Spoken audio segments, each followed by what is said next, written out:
Je pense que chaque guerre est précédée de grands médias mensonges et il faut, je pense, qui dans cette salle peut prétendre savoir tout ce qui se passe maintenant en Libye et avoir les preuves de tout ce qu'on nous a avancé. Je pense qu'une première chose qui est prudente, c'est de se remémorer que chaque guerre est précédée d'un grand média mensonge. Quand les États-Unis ont attaqué le Vietnam, ils ont dit que c'est parce que 2 navires vietnamiens avaient attaqué leur flotte. Après, ils ont reconnu que c'était faux. Quand on a attaqué l'Irak, on a dit que c'est parce qu'il avait des armes de destruction massive, qu'il était complice d'Al-Qaïda ou toutes sortes de choses qui se sont avérées fausses. Quand on a attaqué la Yougoslavie, on a dit que c'est parce qu'il y avait un génocide au Kosovo. Un an après, j'ai eu un débat avec le secrétaire général, le porte-parole de l'OTAN. Il a dit « Ah non, on n'a pas dit ça, c'était faux ». L'Afghanistan, on nous a dit que c'est parce qu'ils étaient responsables du 11 septembre. À chaque guerre, il y a un média mensonge. Après, on sait que c'est faux, mais le mal est fait. Et on sait aussi que ce sont des guerres qui poursuivent en fait d'autres objectifs et qui vont tuer beaucoup plus de gens que ce qu'on nous a dit. Je pense que ce serait important de prendre du recul, comme on vient de le faire, de remettre ça dans un contexte. Et justement, puisque vous m'avez fait l'honneur de m'inviter dans cette émission, qui est assez exceptionnelle, néanmoins, je pense que vous avez fait une erreur en m'invitant, parce que quand j'entends toutes ces choses-là, je me sens un peu un idiot. Ça fait déjà 10 fois qu'on m'explique la différence entre un bon arabe et un mauvais arabe. Et je dois être idiot parce que j'ai toujours pas compris. Quel est le critère pour l'Europe, pour les États-Unis, pour distinguer le bon arabe et le mauvais arabe? Si on songe naïvement, par exemple, c'est là où on organise les élections. Alors dans le monde arabe, il n'y en a pas beaucoup, effectivement, mais il y en a eu une. C'était en Palestine. Et qu'est-ce qu'on a fait? Le Hamas a eu 56%. Le cher président palestinien non élu ou pas réélu, qui est l'ami de l'Europe et des États-Unis, qu'est-ce qu'il a fait? Il a destitué le Premier ministre qui avait 56% et il a nommé un type qui en avait 2%. Alors là, on se dit, ça c'est un mauvais arabe, il ne respecte pas les élections. Non, c'est lui le bon arabe et ceux qu'on a bombardés, c'est les Palestiniens parce qu'ils avaient mal voté. Alors on peut essayer de trouver un autre critère. On peut dire par exemple, c'est la question des femmes. Et là, on peut dire, oui, le Hamas sur la question des femmes, pas excellent. Mais je me souviens, pour avoir été en Irak, justement, pour voir les conséquences sur la population civile des bombes que votre camp avait lancées. Je me souviens qu'en Irak, il y avait peut-être beaucoup de choses qui n'allaient pas, mais il y avait une éducation et des soins de santé formidables. Et j'ai vu des femmes dans des ministères qui commandaient à des hommes et tout le monde trouvait ça normal. Comparé maintenant, donc, je me suis dit, ça c'est des bons Arabes. Non. Les Irakiens, vous vous souvenez, Madeleine Albright disait « Est-ce que ça vaut la peine que 500 000 enfants irakiens soient morts à cause du blocus et de l'embargo appliqué par les gens que vous admirez, les États-Unis, la France, etc. » Elle a répondu « Oui ». Donc les Irakiens qui avaient émancipé la femme, ce n'étaient pas les bons Arabes. Les bons Arabes, c'est par exemple l'Arabie Saoudite, où il est interdit à une femme d'aller, de faire des études, de voyager, d'aller à l'hôpital sans son mari, etc. Eh bien, je voudrais, mais je ne vais pas vous interrompre, mais je voudrais continuer ce point pour montrer qu'on est complètement dans l'hypocrisie et dans le 2 poids et 2 mesures. Si vous prenez un autre critère, par exemple le terrorisme, en principe, un bon Arabe, ça va être quelqu'un qui ne fait pas d'attentat. Pas de chance. Il y a un certain Ben Laden qui a fait des attentats contre un gouvernement en Afghanistan sur lesquels on pouvait dire des choses, mais qui avait émancipé les femmes. Et là, on a, Ben Laden, mauvais arabe. Alors, non. Le gouvernement dont vous parlez, celui de Najibullah, qui était soutenu par les soviétiques. Exactement, dans les années 80 en Afghanistan. Et donc, on va dire Ben Laden, il fait des attentats, c'est un mauvais arabe. Ah non, il est aidé, financé par M. Carter, Brzezinski, etc. À l'époque. Donc, on dit Ben Laden, mauvais arabe. Bon arabe, puisqu'il fait des attentats financés par les États-Unis. Malheureusement, après, il fait les mêmes attentats contre les États-Unis. Et donc, le bon arabe devient un mauvais arabe. Si on prend maintenant la question actuelle, la question de la violence et de la répression. On nous dit Kadhafi a tiré sur les civils, on attend les preuves, on nous dit il y a 6 000 morts, puis c'est 2 000, puis c'est 200, puis etc. Je pense qu'il est impossible dans ce genre de situation. Les gens qui disent qu'ils ont un chiffre précis, c'est pour moi des charlatans, mais de toute façon, il y a toute une série de satellites qui ont indiqué que ce n'était pas prouvé. Je pense qu'on ne les voit pas à la télévision, ça c'est sûr. Voilà, et on n'a pas ces choses, donc on le répète, on passe en boucle. Il faut se souvenir qu'il y a eu des médias mensonges avant. Il faut quand même se souvenir qu'avec Google maintenant, si je veux voir dans votre jardin la couleur de vos chaussures, je peux. et les États-Unis ne seraient pas capables de nous montrer les massacres de 6000 personnes qui ont eu lieu. Michel Colomb, vous savez bien que quand vous regardez sur Google dans mon jardin, c'est il y a 6 mois que vous voyez mon jardin. Non, c'est il y a 1 heure. Non, ça a changé alors. Ouais, parce que ça a changé. J'ai regardé récemment mon jardin, c'était il y a 6 mois. Juste un point pour conclure ce raisonnement par rapport justement à ça. Admettons même que Kadhafi ait fait des choses. C'est certainement pas un tendre et c'est pas mon modèle de dirigeant pour un pays du tiers-monde. Mais il y a une chose quand même. Au moment où on fait cette résolution pour aller bombarder en Libye, et j'ai été en Irak, j'ai été en Yougoslavie, je sais ce que font les bombes, et vos bombes françaises, vos bombes des États-Unis vont tuer des gens, des femmes, des bébés, des vieillards, et ça, dans quelques jours, on va le voir, et il faudra réfléchir à la responsabilité qu'on prend. Au même moment, qu'est-ce qui se passe au Yémen? Il y a des massacres épouvantables de manifestants civils qui, ceux-là, sont vraiment désarmés, et qu'est-ce qu'on fait? Les États-Unis et la France aident le Yémen.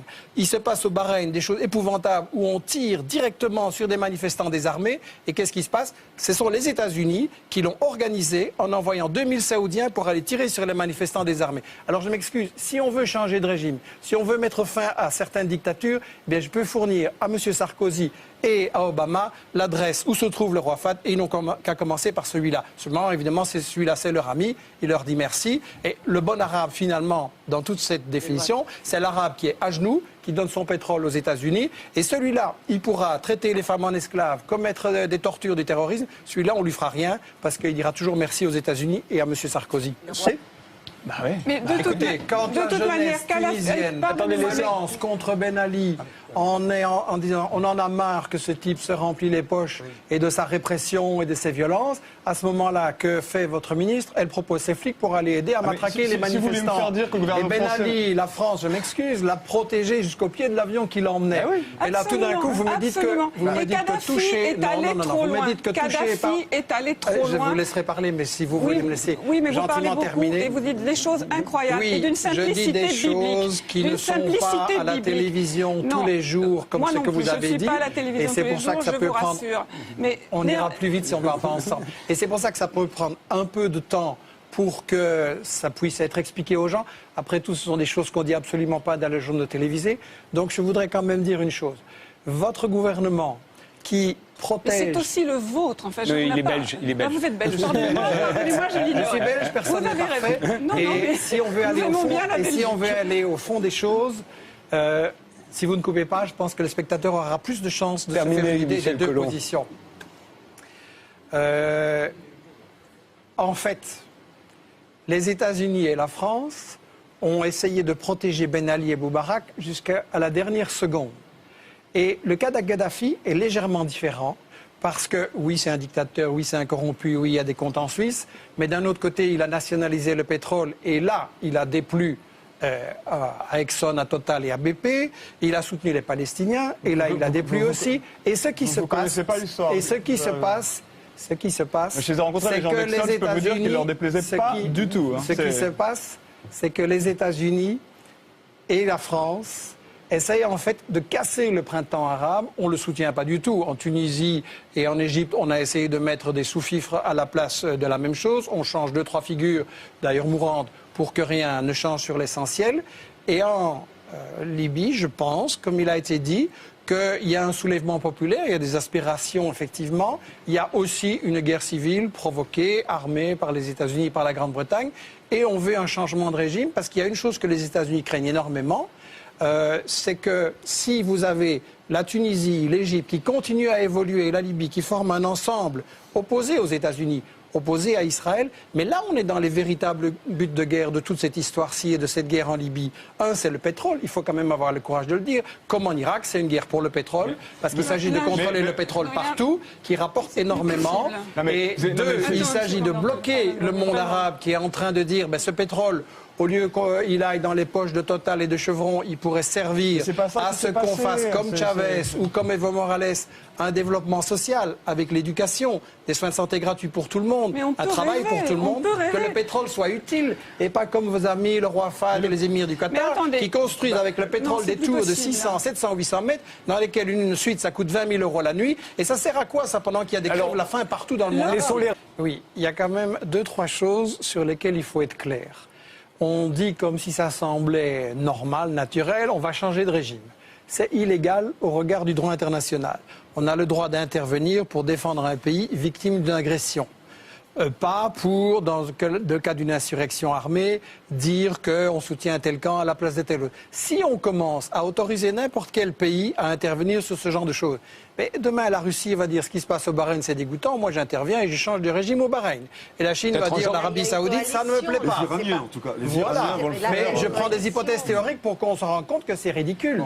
Deuxièmement, je voudrais dire ceci, il y a quand même une prétention des maîtres du monde européens et des États-Unis à dire c'est nous qui savons ce qui doit se passer là et là. Moi, je suis tout à fait d'accord avec ce que Ronnie Broman a dit au point de départ. Un peuple qui veut se libérer et changer ses dirigeants, il en a le droit. Vous n'avez pas le droit à sa place. S'il y a vraiment une révolte populaire et une unité populaire, il renversera même des gens qui paraissaient indétrônables comme Ben Ali et comme Moubarak. Et par rapport à cette prétention qui m'agace terriblement de l'Européen, je voudrais dire cette chose-ci. On parle de la communauté internationale. Ça, c'est un gros média mensonge. Parce que non seulement la Chine, la Russie, l'Allemagne ont voté contre, mais quand vous regardez l'Amérique... Pardon, enfin, la Chine s'est abstenue. Mais quand vous regardez l'Amérique latine, qu'est-ce qu'elle a fait? Elle a dit on soutient la proposition de médiation de Chavez. Je rappelle que si vraiment le but qu'on avait c'était d'empêcher des massacres de gens ou d'empêcher qu'on se batte, Chavez avait fait une proposition de médiation soutenue par la Ligue arabe et par l'Union africaine.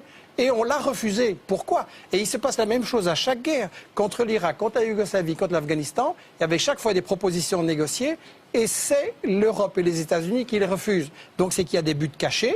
Et effectivement, on essaye de renverser Kadhafi et on voulait protéger Ben Ali et Moubarak parce qu'il s'agit de garder le contrôle sur le monde arabe, sur le pétrole et de garder la place d'Israël dont on ne parle absolument pas. Plus loin, c'est que toute l'expérience historique, alors il y aurait vraiment une sorte de miracle, une épiphanie démocratique qui nous tomberait dessus. À chaque fois qu'il y a eu des interventions pour la démocratie, ce qui a été semé, c'est le nationalisme et la haine. Depuis Napoléon, nous devrions savoir ça. Nous avons 2 siècles de recul derrière nous. Nous n'avons pas un seul exemple, je dis bien pas un seul exemple, qui puisse démontrer le contraire. Pourquoi est-ce que d'un seul coup, l'histoire inverserait son cours, les mécanismes seraient mis cul par-dessus tête et la démocratie jaillirait des cratères de bombes?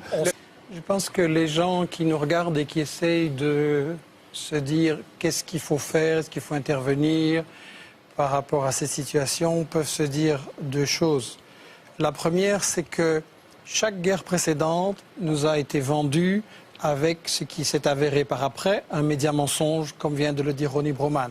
Donc, est-ce que les médias qui nous ont menti sur le Vietnam, sur l'Irak, sur la Yougoslavie, sur l'Afghanistan et sur toute une série d'autres encore, chaque fois qu'il y a une guerre, est-ce que cette fois-ci, par quel miracle, ils diraient la vérité? La deuxième chose, c'est que vous êtes, je trouve, un peu léger en disant il faut bombarder. Pour avoir été en Irak et en Yougoslavie, je vois les conséquences, je vois ce que ça veut dire comme souffrance pour des populations. Je pense que les Français et les Européens doivent se poser la question, est-ce que j'accepte qu'on bombarde en mon nom ces populations? Et est-ce que dans tous les pays où l'Europe et les États-Unis ont bombardé, est-ce que ça va mieux maintenant? En Irak, il y avait dans les années 80, il y avait dans les... Je ne vous ai pas interrompu. Repartez pas parce que j'ai terminé vite. Oui, très vite. Si on ne m'interrompt pas, ça ira très vite. En Irak, le pays avait été libéré de l'analphabétisme dans les années 80. Maintenant, vous avez 40% d'enfants qui ne vont plus à l'école et vous avez un Irakien sur 6 qui est analphabète. En Afghanistan, le trafic de drogue a explosé. Au Kosovo, c'est devenu la plaque tournante du trafic de drogue, du trafic de femmes vers l'Europe, etc. C'est pire parce que les États-Unis et l'Europe ne sont pas la solution à ces problèmes. Ils sont généralement la cause. Ils sont le problème eux-mêmes.